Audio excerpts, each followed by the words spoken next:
Hey guys, how's it going? It's Philip with Trade Genius. A couple of updates on Ethereum and Litecoin since I was getting asked a lot of questions about that for today's video. So we'll jump right into Litecoin. And basically Litecoin is consolidating on a daily. And if you look at it compared to Bitcoin, kind of the same picture. You have this formation of consolidation, this pennant. And I do expect this to break out higher, though it's going to test everyone's patience. In doing so, I do think that ends up resolving higher. And then we'll have probably a pullback across the board on the alts. So if you notice lately with Litecoin, after its big move up, we are now looking at kind of moving in step. This orange or reddish line is the comparison chart for Bitcoin. So as you can see, more or less is following Bitcoin moves. So as Bitcoin moves up, I think so does Litecoin. So you have to then, if you're looking at dollar wise, then it's definitely going up, and the projections are going to kind of be similar. If you're looking at the LTC BTC ratio, then it limits the amount of movement we're going to have there. It could go very sideways. So typically on this, I'm going to just point out that you're going to have a high and a low range for this. So you're basically going to want to look at selling when you're up near here on the ratio trade, because I think it's just going to gyrate up and down, and be a buyer down in this area. So the other alternative is that you have more of a support level down near the 10 mark or 0.01, because you have some support here. So it may not traverse down to these levels. You do have a lot of volume support right here. Okay, so the 10 area, 0.01 area would be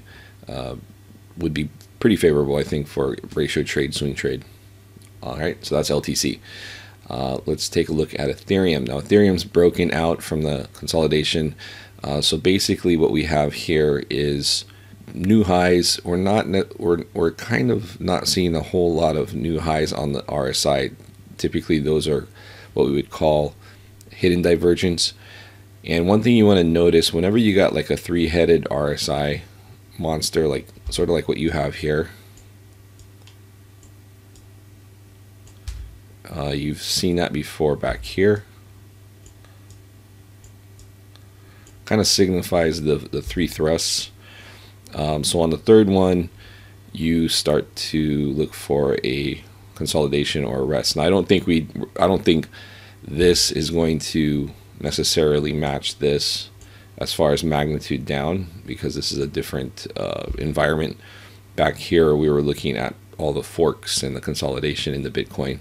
That's not the case now. We've got a lot of money flowing. So, but I do think that if we were to pull back, you'll probably be looking at realistically this level here, where we have a fib buy zone, and then we also have a little volume node there. So pull back there would not be out of the question for Ethereum.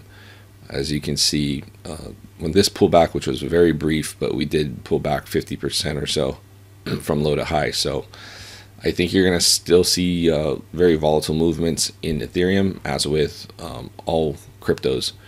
So just bear that in mind. If you're looking to take profits, you might want to think about trailing up your stop on a 4-hour possibly.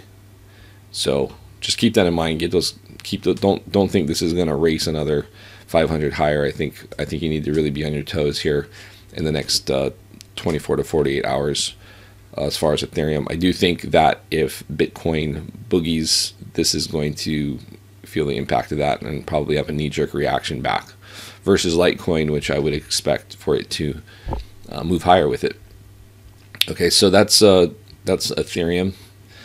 And let's see, just one other thing on the Ethereum chart. Yeah, here's another thing to look at, guys. On the 4-hour, notice you have what we like to point out are the divergences. So you got the RSIs making a lower high, which are making a higher high here. All right, so that to me is kind of an indicator. I'd be very leery of the long signals at this point, because they don't really take into account the RSI diverging like that. So that's where you got to start looking at other things too. These long signals are used in conjunction with other things. So this is on watch. I'm going from neutral to bearish on Ethereum.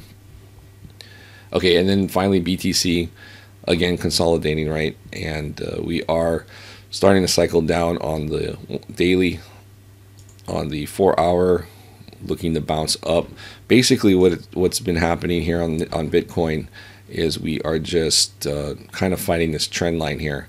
So breaking back above this 15,961 level, I think would probably get us to a run up to 18K. But I don't get excited that that's going to break us out to new highs. We could very well, and I'm expecting actually a little bit more consolidation after that run up too. But you would probably see a knee jerk back in the alt market on a big thrust up through here, and probably an opportunity to buy back some of those alts lower. The other flip side of that would be that it does break through 18,000, and then at that point, I think that the all-time highs are going to be tested. So, but I'm thinking that we got a little bit more consolidation to go, but we are due for a move up like of this magnitude from this level up to 18,000 here in the next few days. So I think we're going to see a rotation here pretty quick. All right, guys, well, that's it for today. I had some technical difficulties, so couldn't get my videos out at the regular time, but we should be back on schedule for tomorrow's video, which I'll be covering another alt.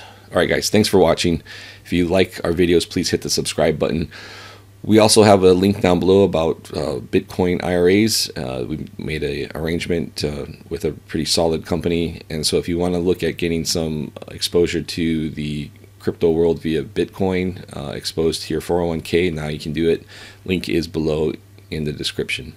Again, guys, thanks for watching, and we'll see you tomorrow. Thanks. Bye.